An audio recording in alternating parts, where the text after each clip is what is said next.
James Holloway had always been proud of his service. For over 3 decades, he wore his uniform with honor. He had served in the Army through different wars, led missions in dangerous places, and earned medals for his bravery. Now, at 72 years old, he lived a quiet life in a small town just a few miles away from the base where he had spent most of his career. Every morning he would sit on his porch, sip his black coffee, and think about the past. The base had always felt like home to him. It wasn't just a place of work. It was family. That's why what happened that day broke something inside him. It was Memorial Day, a day that meant everything to him. Every year, the base hosted a public ceremony to honor fallen soldiers. James never missed it. He would always show up wearing his old uniform jacket with a few of his medals pinned neatly on the left side. His back was not as straight as it used to be, and his steps were slower, but his heart was as strong as ever. That morning, he took extra time to get dressed. He looked at himself in the mirror, gave a small nod, and whispered, "Let's go, old man. One more year." He got into his old pickup truck, which had a faded bumper sticker that read, "Army Strong," and drove toward the base. The road was quiet, and sunlight filtered through the trees. The drive brought back memories of younger days, of laughter with fellow soldiers, of long nights under foreign skies, of missions that tested his strength, and of goodbyes that still hurt to think about. But today was not about sadness. It was about respect, and he was proud to be part of that. As he reached the main gate of the base, he smiled at the young soldier standing there. The young man, probably in his early 20s, looked sharp in his uniform. James rolled down his window, showed his ID card, and said, "Good morning, son. Here for the ceremony." The soldier looked at the ID, then tapped something into his tablet. His smile faded. He frowned, looked again, and then stepped back. "Sir, I'm going to have to ask you to pull over." James was confused. "Pull over? For what?" "Just a moment, sir," the young man said, signaling for another officer. A second soldier came over and looked at the tablet, then at James.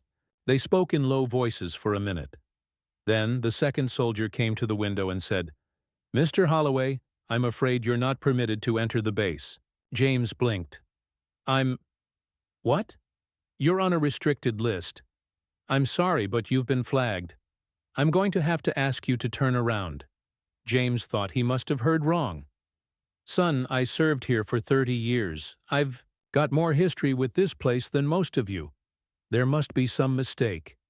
"I understand, sir," the officer said, his tone a little more polite but firm. "But I can't let you through. Orders." James looked around. Cars were driving past. A few people were beginning to notice the delay. One car slowed down and someone in the passenger seat stared at him. He felt like a criminal being denied entry into his own home. His chest tightened. "Can I speak to someone higher up?" he asked, trying to stay calm. "I'm sorry, you'll have to leave the premises. If there's been a mistake, you'll have to take it up with base security through official channels." James didn't say anything for a few seconds.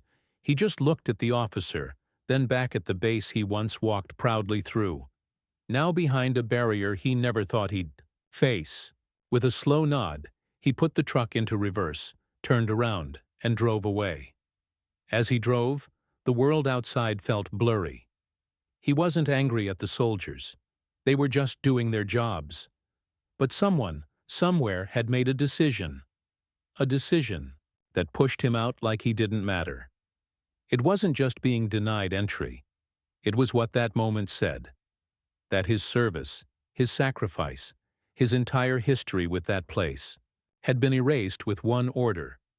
Back at home, he sat back on his porch, still in his jacket, his medals shining under the afternoon sun. He didn't take it off. He just sat there silently, staring into the distance. His heart felt heavy, not just from the embarrassment, but from the feeling that he was being forgotten, that everything he had given was no longer seen or remembered. A neighbor from across the street, A young woman named Lily noticed James sitting quietly. She walked over, concerned. "Mr. Holloway, everything okay? Weren't you going to the base ceremony?" James gave her a small smile but didn't explain much. "Change of plans," he said softly. But Lily noticed something was wrong. James looked like he was holding back pain. She gently pressed him. Eventually he told her what had happened. Just the basics, nothing dramatic. Lily was shocked. She had always looked up to James.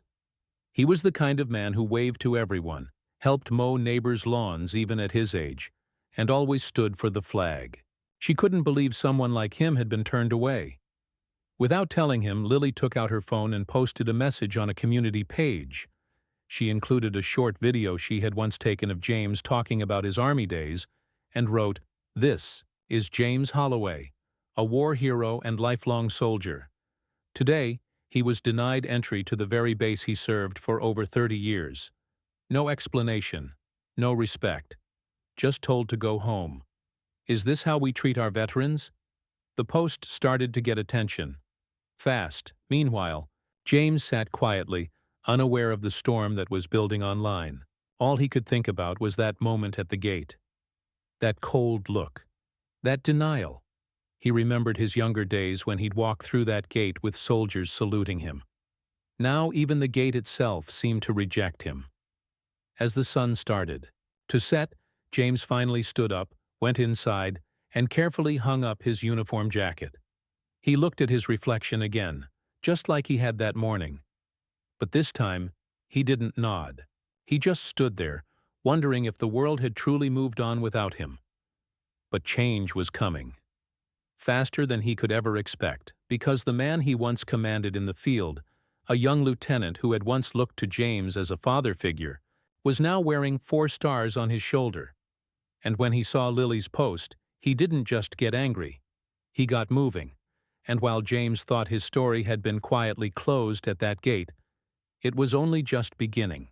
James Holloway sat silently in his truck as he drove back home, but inside, a storm of feelings was rising. He kept both hands tight on the steering wheel, even though the road was almost empty. His eyes were dry, but his heart felt like it was sinking deeper with every passing second. The trees on either side of the road, the soft wind, even the sunlight. Nothing felt peaceful now. Just an hour ago, he was full of hope and pride, getting ready to join a ceremony to honor fallen soldiers. And now, he had been turned away from the very base where he spent half his life serving his country. He didn't know who had made that decision to ban him or why his name was on some restricted list, but it felt personal. He hadn't done anything wrong. He hadn't broken any rules. All he wanted was to be part of a ceremony that he had never missed in decades.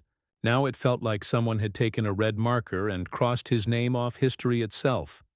When he reached his home, he didn't even park properly. He just pulled into the driveway, turned off the engine, and sat there. His hands were still resting. On the wheel, unmoving. The ticking of the cooling engine was the only sound. After a few minutes, he opened the door slowly and stepped out. His legs felt stiff, like they had aged another 10 years during that short drive. He walked to the porch and sat down on his wooden chair. It creaked a little under him, just like it always did, but today even that sound felt heavier. His uniform jacket was still buttoned up. His medals, small but proud, still hung on his chest. But now they felt like silent witnesses to a moment that hurt more than any injury he ever received in combat. He had always believed that service to one's country was a lifelong bond. But now it felt like that bond had been broken without warning. Worse than broken, it had been ignored. James took a deep breath and looked across the street. The neighborhood was peaceful. Kids were riding bikes, dogs were barking in the distance, and a few people were hanging flags for Memorial Day. No one knew what had just happened to him.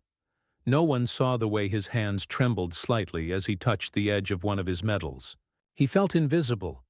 His neighbor Lily saw him sitting there. She was watering the plants in her front yard, but when she saw the expression on his face, she paused. James always smiled at her. He always waved. But today, there was something different. Something wrong. She put down the hose and walked across the street. "Mr. Holloway?" she said gently. "Everything okay? You look a little off." James looked up and gave a faint smile. "Afternoon, Lily. Just got back from the base. I thought you were going for the ceremony." "I was, but they wouldn't let me in." Lily's eyebrows raised in surprise. "What do you mean?" "They said I was on some kind of restricted list. Banned. Told me to leave." "What? That can't be right." "That's what I thought too," he said, chuckling bitterly. "But they didn't care. Didn't matter how many years I served. Didn't even ask questions. Just turned me away." Lily sat down on the porch, her eyes wide. I don't even know what to say." "There's nothing to say," James replied, looking straight ahead. "Just the way things are now." But Lily wasn't convinced. She had lived next to James for years. She knew he was the most decent, respectful man in the entire block.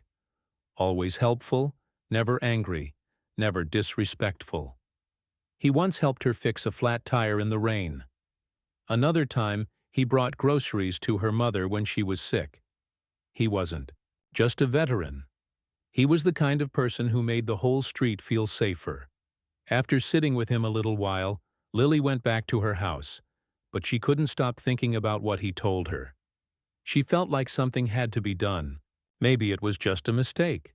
Maybe a name got mixed up or there was some confusion. But even if it was an error, how could they treat a man like James that way?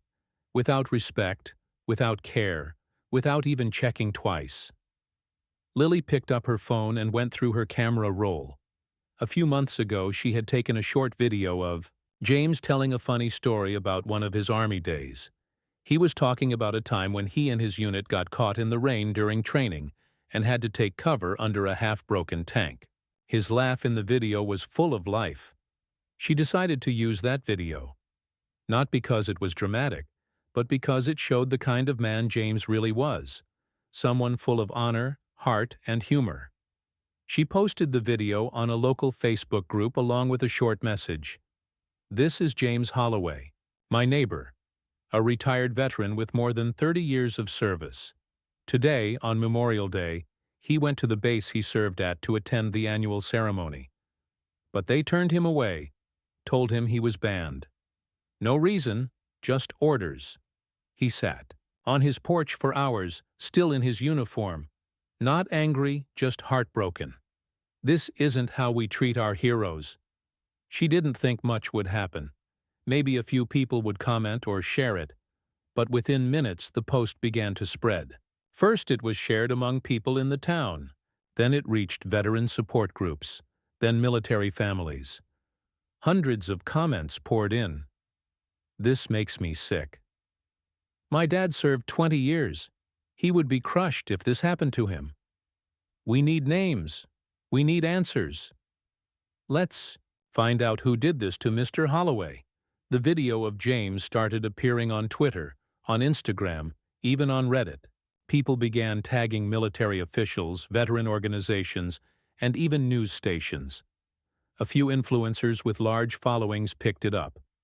One retired Marine posted, "We don't leave our own behind, and we sure as hell don't ban them," from the house they helped build.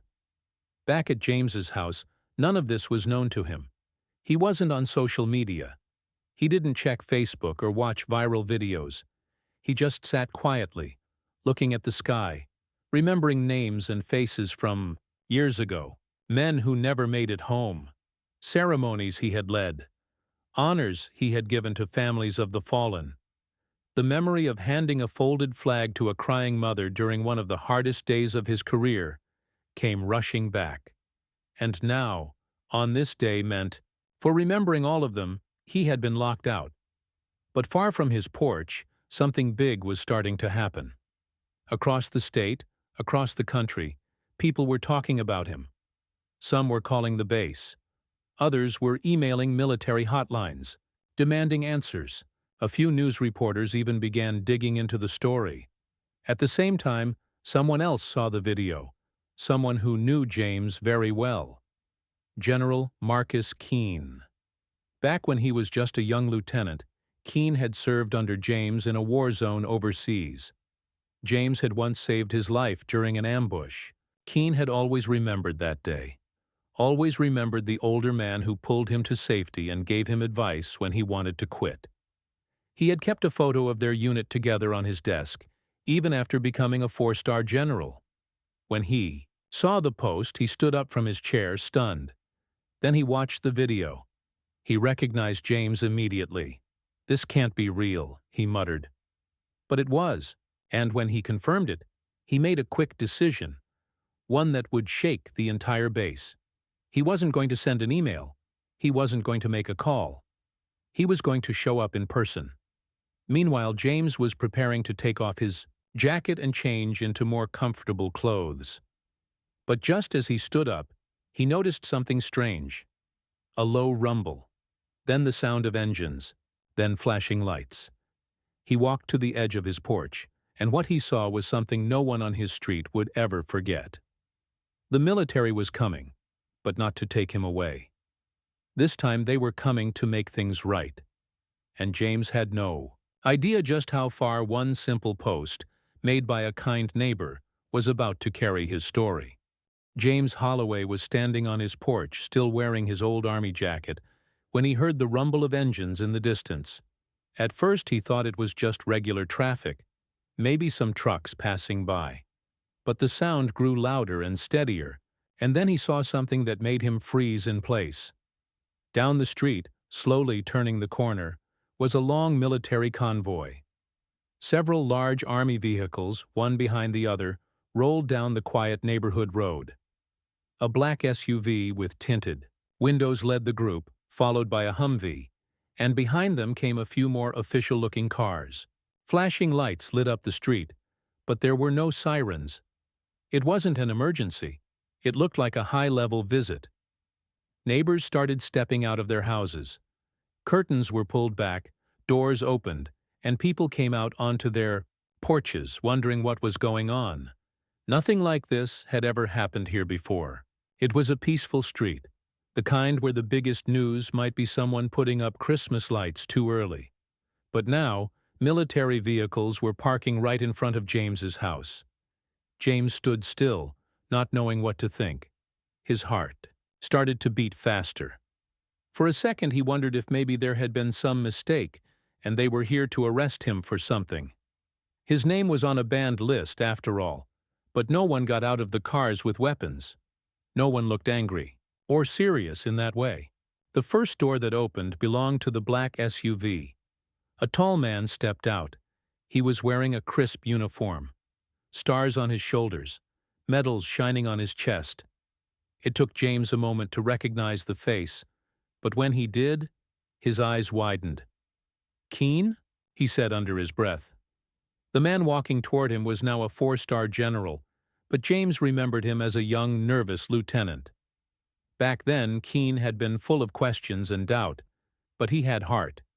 James had taken him under his wing, taught him how to lead, how to stay calm under fire, and now that same man was walking across his lawn with steady steps, surrounded by aides and junior officers, heading straight to his porch. James stepped down from the porch slowly. He still wasn't sure if he was dreaming. But when Keene reached him, he smiled and offered a sharp salute. "Sergeant Major Holloway," Keene said. "Permission to stand on your lawn, sir?" James smiled back, confused but touched. "Permission granted, General." Keene dropped the salute and stepped forward to hug him. The two men embraced, and though James was not usually emotional, his eyes began to water. It wasn't just the surprise, it was the respect, the gesture, the way Keene had come, not just as a soldier, but as a man who remembered who had helped him become who he was. "I saw the video," Keene said, pulling back. "I saw what they did to you, and I swear to you, that's not who we are. That's not what we stand for." James shook his head slowly. "I don't know how my name ended up on some restricted list. They didn't explain, just turned me around and sent me home." "That ends today," Keene said firmly. "I've already ordered a full investigation. I don't care who made that decision or why. It was wrong, and we're going to fix it." The convoy behind Keene had more than just officers. There were soldiers carrying boxes, others setting up folding chairs, and even a small speaker system. Within minutes, it became clear that this wasn't just a visit. It was a full ceremony being brought to James's front yard. James watched in disbelief as the soldiers moved quickly but respectfully. They unfolded the American flag, placed it carefully on a stand. One group set up a small stage, while others laid out medals, a podium, and even a military honor guard. The entire street watched as the scene came together like something out of a movie. Lily stood nearby, holding her phone with tears in her eyes. She had started this with just one post, and now a real-life hero was being honored in front of his home. General Keene stood at the podium as James sat in the front row, right in the center of his own front lawn. Dozens of people, neighbors, passers-by, even local reporters, had gathered around. The sun was shining, and there was a gentle breeze in the air. Keene began to speak. "Ladies and gentlemen," he said, "today we gather not at a military base or a grand hall, but in front of the home of a man who gave his life to the service of our country. A man who served with honor, courage, and loyalty. A man who deserved our respect every single day of his life. Not just on paper, but in real actions." People nodded. Some wiped away tears. This morning, Sergeant Major Holloway was denied entry to a place that should have welcomed him with open arms. That mistake was not just administrative. It was personal. It hurt him, and it dishonored the values we claim to protect. And that's why we're here. To say clearly and loudly that James Holloway is not forgotten. He is not rejected. He is not invisible. The crowd clapped. Keene looked over at James and smiled. "I owe my life to this man. Years ago, during a mission overseas, I was pinned down under heavy fire. I thought I wouldn't make it. But Sergeant Major Holloway didn't leave me. He crawled across the field, bullets flying over us, and dragged me to safety. He didn't think twice. That's who he is." James looked down, embarrassed by the attention but also deeply moved. Keene continued, "I've carried that memory with me every day of my life. And now that I have the power to make things right, I'm going to use it. Starting today, Sergeant Major Holloway's name will be cleared from every restricted list. Not only that, he will be officially invited to serve as an honorary guest at every Memorial Day ceremony held by our unit." The applause grew louder. James looked around, overwhelmed. "But we're not stopping there," Keene added. "Today, we're giving him a medal. Not for one specific act, but for a lifetime of service, mentorship, and leadership. For being the kind of man who didn't just wear the uniform, but lived the values behind it." A young soldier walked up with a small velvet box. Inside was a special medal, a rare honor given only to those who had gone above and beyond over a long career. Keene took the medal, walked over, and pinned it to James's chest. James stood up. He didn't say anything right away. He looked down at the medal, then out at the people standing before him. "I don't know what to say," he finally spoke. "I didn't expect any of this. I didn't ask for it. I just wanted to go to a ceremony like I always did. I didn't think anyone would notice I was turned away." He paused. His voice shook slightly, but he held it together. "But this means more than I can explain. Not just because of the medal. Not just because of the convoy. But because someone remembered. Someone stood up and said, 'This isn't right.' And that means everything." The crowd clapped again. Some people were crying now. Lily wiped her cheeks and looked at James with pride. Later that afternoon, after the ceremony ended, people stayed to talk to James. Some brought him small gifts. Others just shook his hand. Kids asked him questions about the Army. One little boy gave him a drawing of an American flag and said, "Thank you for being brave." James smiled, gently patting the boy's head. The convoy didn't leave in a rush. The officers took their time, making sure James felt respected. General Keane sat with him for a while on the porch, just like old friends catching up after many years. As the sun began to go down, the vehicles finally pulled away. The street slowly returned to normal.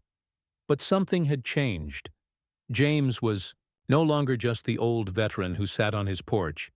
He was now a symbol of how powerful respect can be, how one person's voice can make a difference, and how real heroes sometimes live quietly among us, until the world finally sees them again. That night James sat on his porch as he always did. But this time he wasn't alone. A few neighbors stayed with him. Lily brought cookies. One couple brought lemonade. They shared stories, laughed, and sat together under the stars. And for the first time in a long time, James felt truly seen. Not just as a man who used to wear the uniform, but as someone who still carried the weight and the honor of that service in every breath. James Holloway woke up early the next morning, just like he always did. But something felt different. The air outside seemed lighter, and the sun seemed warmer. He stood at his window for a few moments, quietly looking out at his street. He could still see the faint marks where the military convoy had parked the day before. But it wasn't the tire tracks that stayed in his mind. It was everything that had happened. The visit from General Keane, the military ceremony on his front lawn, the way his neighbors had clapped and cried with pride. It all felt unreal. He went to the kitchen and poured himself a cup of coffee. As he took the first sip, his phone rang. It was an unknown number. Normally, he wouldn't answer, but something inside told him to pick it up. "Hello?" he said. "Mr. Holloway? This is Captain Jenna Morales from Veteran Affairs. I hope I'm not disturbing you." "Not at all," James said, surprised. "How can I help you?" "Well, first of all, I want to thank you for your service. And I also want to say that what happened to you should never have happened. We've opened an internal review into how your name ended up on the restricted list. I wanted to personally assure you that it was not a criminal issue or anything related to your record." James sat down at the kitchen table. "Then what was it?" "There was a system update a few months ago. Several records were flagged by mistake. Some old clearance files were moved around. It seems your name was caught in a technical error, and no one noticed because there was no recent activity to trigger a check. When you showed up at the gate, the young officer there just followed the red flag on the screen. So nobody meant to ban me?" "No, sir. But the fact that it wasn't corrected right away is on us. That's what we're investigating now." General Keane already requested a full audit of all restricted names going back 5 years. "We're making sure no other veteran goes through what you went through." James was silent for a moment. Then he said, "Thank you. That means a lot." "There's something else," Captain Morales said. "We'd like to formally invite you to speak at our National Veterans Tribute next month in Washington, D.C. We want your voice to be heard. Would you consider attending?" James blinked, caught off guard. "Me? Speak?" "Yes, sir. You represent more than just your own story. You represent the strength, pain, and pride of many veterans who've been forgotten or overlooked. Your story reminded people how important it is to remember and honor our heroes every day." James looked at the small medals still sitting on his mantle. For years, they were just quiet symbols of his past. Now, the world wanted to hear what they meant. He nodded slowly, even though she couldn't see him. "I'll be there," he said. After hanging up, James sat back and thought about everything that had happened. How one mistake had nearly erased him, but one act of kindness from his neighbor had brought him back. And now, people all over the country were listening. Later that day, Lily knocked on his door. She had brought over a printed article from the local newspaper. On the front page was a large photo of James standing on his lawn, with General Keane pinning a medal to his chest. The headline read, Veterans' honor restored after public outcry. They even quoted me, she said, pointing to the part that mentioned her social media post. And guess what? That video I uploaded, it's past 2 million views. James smiled, a little shy. 2 million? I don't even know that many people in the world. Well, now they know you, she said warmly. The phone calls didn't stop that week. Reporters wanted interviews. Veteran support groups wanted to visit. Students from a nearby high school asked him to come speak for their Memorial Day program. Even the mayor sent a letter thanking him for his service. But James didn't let the attention change him. Every morning, he still sat on his porch with his coffee. He still waved to his neighbors. He still helped carry groceries when someone needed it. He stayed quiet, calm, and humble. That's just who he was. One evening, as he sat on his porch watching the sunset, he noticed a young man standing near the end of his driveway. The boy looked nervous, holding a small notebook in his hands. "Something I can help you with, son?" James asked. The boy stepped forward. "Hi, sir. I'm Daniel. I live down the block. I was wondering if I could ask you a few questions for a school project. It's about American heroes. My teacher said we could choose anyone, and I chose you." James chuckled softly. "Me? That's a lot of pressure." Daniel nodded. "You don't have to answer all of them. I just want to know what it was like, being in the Army, and how it feels when people forget about what you did." James looked at the boy for a long moment. Then he motioned for him to sit down. "You know," he began, "the Army teaches you a lot. It teaches you discipline. It teaches you to wake up early, to keep your shoes polished, to follow orders. But more than anything, it teaches you how to be part of something bigger than yourself. You learn that every person matters, not just the generals or the ones with medals, but the guy fixing the radio, the nurse in the field tent, even the cook keeping the meals going. Everybody counts." Daniel wrote that down quickly, James continued. "But sometimes, after the uniform comes off, people forget. They see you as just another old man at the store or another quiet neighbor down the street. They don't ask what you did. They don't wonder what you've seen. And after a while, even you start to forget." He looked at Daniel. "But then, something happens. Someone says something. Someone remembers. And suddenly you're not just a name in the background. You're a story worth hearing again." Daniel nodded slowly. "That's what I want to write about." "You go ahead and write it," James said. "Just remember this. There are thousands like me, men and women who did their duty, then faded into the crowd. If you ever meet one, just stop and ask them their story. You might be surprised what they tell you." That night, James felt something shift inside him. For the first time in years, he wasn't just looking backward. He was looking forward. The world wasn't perfect. Mistakes were made. But sometimes people cared enough to fix them. And sometimes being remembered was the greatest honor of all. As the weeks went by, James prepared for his trip to Washington, D.C. His uniform was cleaned and pressed. His speech was written out neatly in a notebook, though he still wasn't sure if he'd follow it word for word. When the day came, he stood at the podium in front of hundreds of people, including soldiers, veterans, politicians, and families. He looked out at the crowd, took a deep breath, and spoke from the heart. "I'm not here because I'm special," he began. "I'm here because I got lucky. Lucky that someone spoke up when I couldn't. Lucky that people listened. But there are many more out there, silent, forgotten, waiting for someone to remember." He paused, letting his words sink in. "If you see a veteran sitting alone, talk to them. If you know someone who served, thank them. Don't wait for a parade. Don't wait for a scandal. Just show them they matter. That's how we honor service, not with medals or ceremonies, but with memory and respect." The audience rose to their feet, applauding for several long moments. James stepped down from the stage, smiling. He didn't need a spotlight. He just needed to know that someone, somewhere, was listening.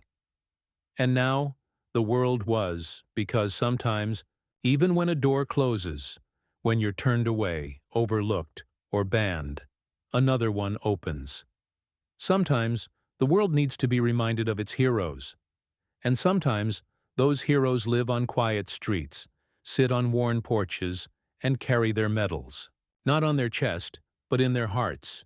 James Holloway returned home from Washington, D.C. with a quiet heart and a full mind. The trip had been unforgettable, standing before so many people, sharing his story, being thanked by strangers who had never met him before. But as soon as he stepped into his little house, he felt the peaceful silence he had always loved. His porch, his dog's old chair, his worn boots near the door. It was all still there. Familiar, steady, safe. He sat down slowly and looked around. The medals he had received in Washington were neatly placed on a wooden shelf Lily had given him. There were thank you letters from school children, veterans, even a senator. But James didn't feel like a hero. He didn't feel like a symbol. He still felt like himself, an old soldier trying to live a quiet life. Still, deep down, something had changed. Over the next few weeks, James noticed a difference around town. People greeted him with more warmth. Young men saluted him as they passed. A teenager once stopped his bike and said, "Thank you, sir. I read about you in school." Even the local bakery started offering him a free coffee every morning. He didn't ask for any of it, but he appreciated it. Not because he needed attention, but because he knew it wasn't just about him. People were starting to see veterans again, not as forgotten faces, but as real people with real stories. One afternoon, while sitting on his porch reading a letter from a young Army cadet, James heard a car pull up. He looked up to see an unfamiliar woman stepping out. She looked to be in her 30s, holding a folder and a kind smile. "Mr. Holloway?" she said. "Yes, ma'am," he replied, standing up. "I'm Sarah Winters. I'm part of a nonprofit that helps veterans connect with younger generations. We saw your speech in Washington. It moved us deeply, and we have a proposal for you." James raised his eyebrows. "A proposal?" Sarah nodded. "We want to start a mentorship program, one where young recruits can meet retired soldiers, hear their stories, learn from their experience. You'd be perfect as the face of the program. We want you to lead it, help build the foundation." James was quiet for a moment. He had always avoided leadership after retiring. The Army had been enough, but the idea sparked something inside him, not because it was about him, but because it was about others, young soldiers, new to the world, with no one to guide them, like Keene once had been. "Tell me more," he said, gesturing to the porch chairs. For the next hour they talked. Sarah explained the vision, connecting veterans with young people through storytelling, workshops, letters, and video calls. Not for war stories, but for life lessons. The things books didn't teach. James listened carefully, and when she left, he told her, "I'll think about it." That night, James couldn't sleep. He sat by the window remembering his early days in the Army. How lost he had felt. How much he had learned from the older men who'd taken the time to teach him, guide him, help him grow. He thought about the ones who never came home, the ones whose stories were buried in memory and silence. He picked up a pen and began writing. "Dear young soldier, if you're reading this, it means you've just begun a journey that will change your life forever." He wrote for hours. Story after story, lesson after lesson. Not about battles, but about fear, friendship, trust, and honor. By morning, he had filled 30 pages. And it didn't stop there. The next week, he agreed to join the mentorship program. Soon, videos of James answering questions from young recruits began spreading online. People watched him talk about how to stay calm in fear, how to take care of your fellow soldiers, how to hold on to hope even in hard times. His voice was calm, slow, wise. His words weren't loud, but they stayed in your heart. One message came from a young Marine in California. I was ready to quit. I felt like no one understood. Then I saw your video. You saved me, sir. Thank you. James wiped a tear from his eye after reading that one. The months passed. The program grew. Veterans from all over the country joined in. Some told stories through letters. Others visited schools. Some even hosted online talks. James watched as their voices, once quiet, once forgotten, rose together like a strong, steady drumbeat. People began to listen. One day he received a call from General Keane again. "James," Keane said, "you've started something bigger than either of us imagined. You're changing lives, and the Pentagon has taken notice. They want to support your program officially, with funding, with resources, with their full backing." James was stunned. "I was just trying to help a few kids." "Well," Keane said, "now you're helping thousands." James laughed softly. "Funny how life works. One day you're being turned away at a gate. Next thing you know, you're building bridges instead of knocking on doors." As word spread, something else began to happen. Veterans who had stayed silent for years began speaking up. Some had never told their stories to anyone, not even their families. But now they were writing letters, recording videos, sharing memories. James received hundreds of them. Some were heartbreaking. Some were beautiful. All were honest. He made it a mission to respond to each one personally. One night a letter arrived from the widow of a soldier James had served with. She wrote, "I always wondered what happened to Thomas in those last days. I only knew bits and pieces. But your recent speech gave me peace. You reminded me who he was, and that he wasn't forgotten. Thank you." James folded the letter gently, placed it in a small wooden box he kept for his most treasured things. A year passed. The mentorship program had expanded to 30 states. Thousands of letters had been exchanged. Dozens of in-person visits had taken place. Some of the young soldiers even visited James at his home, sitting on his porch listening to him like students before a wise teacher. He didn't call himself a hero. He didn't need to. One cold winter morning, James woke up feeling tired. Not just the regular kind of tired, a deeper, slower kind of tired. He looked at his calendar. A school was expecting him to video call that afternoon. He smiled. He would make it happen. But before he did, he wrote one more letter. To whoever finds this, "If I'm not here tomorrow, don't feel sad. I've lived a good life. I've been blessed to serve, blessed to be remembered. If you're reading this, you have a choice. Keep going. Keep remembering. Keep telling the stories. Someone out there needs to hear them." He signed it and placed it in the wooden box. James Holloway passed away quietly in his sleep that night, peacefully, without pain, in the home he loved, wearing his old army jacket, his medals beside him. When news of his passing spread, the entire country seemed to pause. The mentorship program held a national day of remembrance in his name. General Keane spoke. Lily spoke. Veterans from across the country shared what James had meant to them. Even the president issued a statement honoring his life and legacy. Lily turned James's porch into a small memorial. People came from other towns just to sit there for a moment, to feel close to him. Children placed drawings on the steps. Soldiers left their badges in tribute. But perhaps the most powerful part of all came from the young people James had mentored. One by one, they stood up at the memorial service and said, "He taught me to be brave. He made me believe I mattered. He changed my life with just his words." And so the man who had once been banned from a military base became a symbol of remembrance, respect, and the power of one voice. His story lived on, not in stone or bronze, but in hearts, letters, and voices that kept echoing long after he was gone.